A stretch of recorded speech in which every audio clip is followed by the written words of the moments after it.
50, and then the rest of them gonna be and more. Why you taking money from them, man? I had to look at that flight, man, because that shit scared me. And I started looking into it more. And there was one man who survived that fucking flight. And that was inspiring.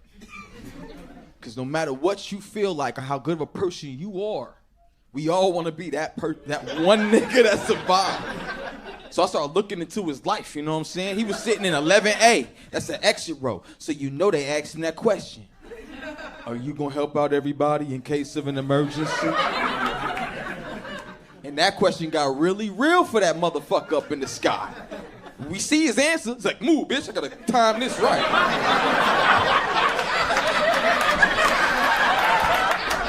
That's what he did.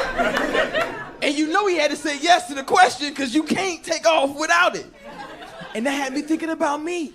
I had to think about me because I've said yes hundreds of times. I've been sitting in the exit row and they asked me that question and I stood up. You don't even need to do that. Will you help out everybody in case of an emergency? Here's me. Yeah. The fuck I'll help him, her, the baby. You know what I mean? And I be high as hell, too high. One time I took 4 edibles for a 2-hour flight. If you do weed math, that's too many edibles. You know what I mean? I just hope that I mean it, you know? Because I've never been on a plane going down facing death. I just hope I'm the same person that said yes on the ground, you know? I hope I'm the same person that can look past all the pettiness of an airplane flight and become The Rock, you know what I mean? I hope I can be like, lady who rolled her eyes every time I had to go to the bathroom, but you chose an aisle seat and then you dropped all your peanuts on my lap. I don't even know how the fuck that happens. Grab my hand, bitch, you know what I mean? I hope I'm that guy. I hope I'm not like, fuck you, and fuck that baby, he just got here, you know what I mean?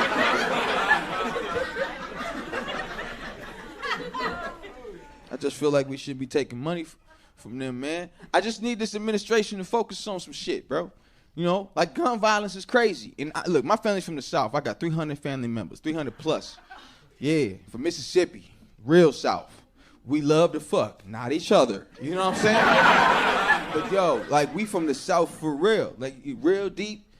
I mean, Mississippi, you don't get no South than that. I mean, you do on the map, but to y'all, because this is New York, and I found out New Yorkers really be talking shit about the South. They be like, your accent makes you sound stupid. I'm like, yeah, well, your accent makes you sound aggressive, nigga. Why you mad at morning time? Hey, yo, nigga, chill. It's 6:30, baby.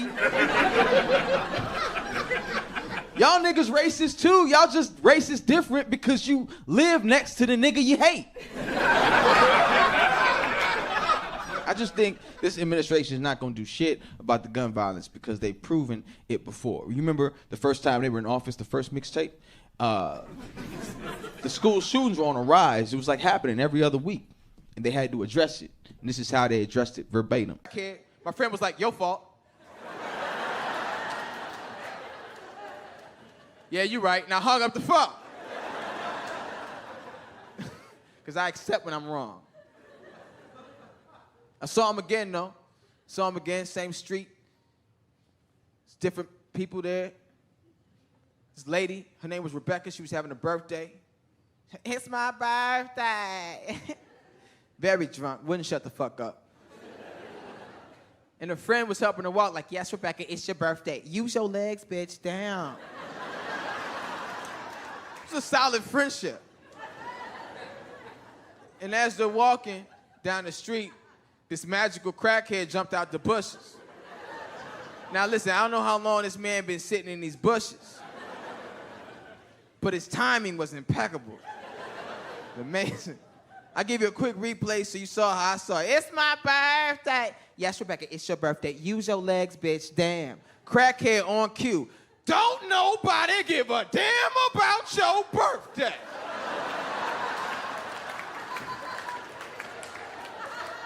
Then he walked back in the bushes. What? Yo, I've never seen a grown man walk back in some bushes like he had other shit to attend to. Y'all keep it down out here. I'm in here rubbing my nipples and doing experiments. What? Yo, I had to know what he was about. I had to ask him some questions. I had to give him some money if he needed it, but I wasn't bringing my black ass in those bushes. That's how he got there, little crackhead Narnia. You can never leave unless it's a white lady's birthday.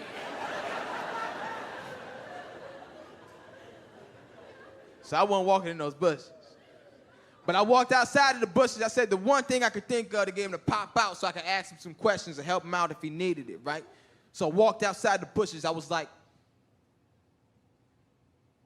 yo, it's my birthday too? I thought that was his thing. He's like, not again. You know what I mean? But he didn't. He didn't pop out at all. All I heard from the bushes was, no, it ain't. Like, how the fuck you know that, bro? Whoa.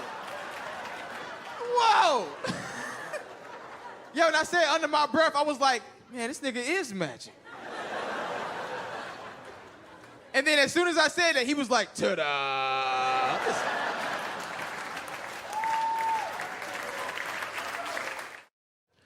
My cousin came out for real, though. I have a cousin that came out for real. He wanted to do it down south in front of all of my family members. We're from Mississippi, so Thanksgiving, in front of 40 of my family members. And that's like a unique place to come out. And he hit me up because he wanted some support, you know. He texted me first. He was like, yo, Chris, yo, dog, I got something to tell the family, ellipses. And I was like, cool. Why'd you spell out ellipses? That is not how that works. ... That's how that works, fam.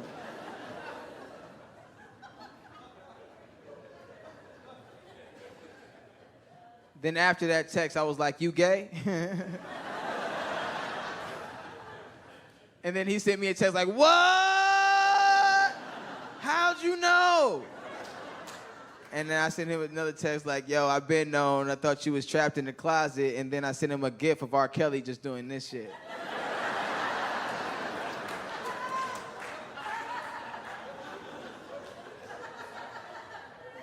And he was like, that's a dope gift, dope. It's a dope gift. But he's like, for real, no, how'd you know? And I was like, well, no one really knows, right? No one really knows until somebody tells you or you walk into a room and you're like, no. So I didn't say that, but what I did say was, huh, which is not better. It was like, I was like a weak-ass James Brown, you know? Huh, you push me, huh. And that sound was very loud. The guy was confused, and he thought I had said something, so he turned around, and he said, what the hell you say, bitch? Now, we're outside on the south side of Chicago. There's a bunch of people all around, and when somebody says bitch like that in the hood, everyone stops to see who the bitch is, you know? And so people stopped that had no business. There was a guy digging in the trash. He's like, who the bitch? There was somebody in the store that popped his head out like, who the bitch? One dude was riding a bike, minding his business. Skirt, who the bitch? Hold on, let me get off the bike and park this motherfucker. I need to see who the bitch is. My cousins, they were not fazed at all. They just looked at me because all of those gangsters knew they weren't the bitch. And I was like, holy shit, I've never talked shit to somebody in front of people before in public. This is my first time dealing with this. So I was like, that is not my name. That is not the way to talk to a grown gangster with an alligator tattooed on his face. I said that shit as if I was gonna pull out my ID like, look, my name is Christopher Jarrell Red and ain't no bitch in there, so.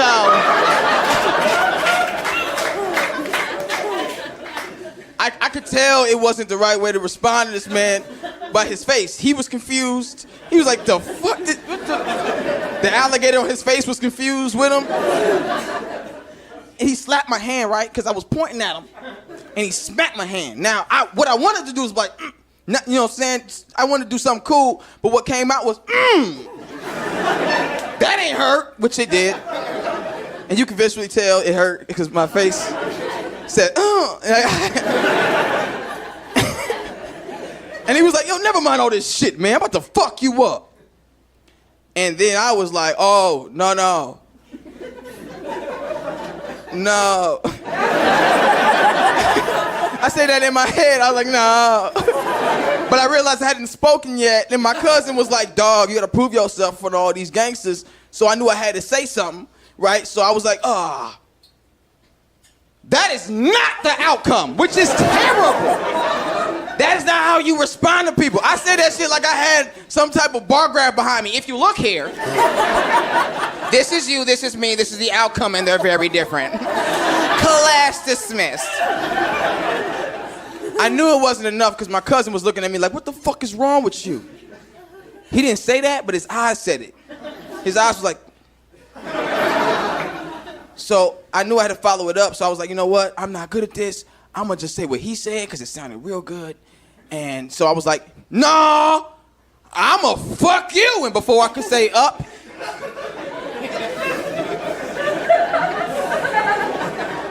he hit me directly in my throat. Like direct, it was a direct line to my throat. My Adam's apple checked out, nigga. I don't know if you've been hit directly in your throat, but a couple things happen. For one, your throat says, fuck it, and it just closes forever. Your spit is like, gets suicidal. It's like, goodbye, I don't need to be in the mouth. Dog, I got hit so hard in my throat that I had a limp, and that is not how science works. I was like, oh, nigga, I'm a pimp now. I'm halfway to my goal. It made no sense, and I farted a little bit. I did, I farted.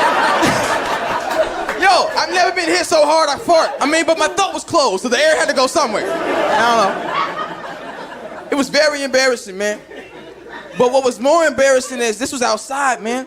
So people from across the street saw a very different fight than the fight that went down, you know what I mean? They're like, yo, dog, what happened over there, bro? That was crazy over there. What happened? All right, so let me tell you. So the bigger dude was like, I'ma fuck you up, right?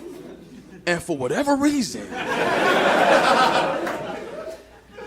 the little dude was like, I'ma fuck you.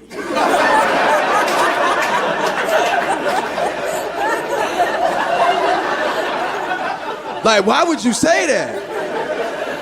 So the bigger dude hit him in the throat, saved his asshole for another day, you know what I'm saying? And that was the story that went around the hood for like 6 months at least. And I was like, that's not how it went down. My cousin was very embarrassed. He had a reputation to maintain. And I got my ass whipped for the whole hood. He grabbed me and took me home under my arm. There's no way to keep your masculinity when you're being grabbed under your arm by a grown man. I'm like, let me go. He's like, make me. I'm like, you know I can't, you know. Don't be... So he threw me in the house, you know what I mean? He was like, Chris, stay out these goddamn streets. This shit ain't for you, dog. All right, go. That don't work no more, bro. OG, when you drink, get here, compliment the fuck out your lady. I'm telling you. Just make up some shit on the way home. Hey, you know what I like, babe? When we was at the show, how you were laughing.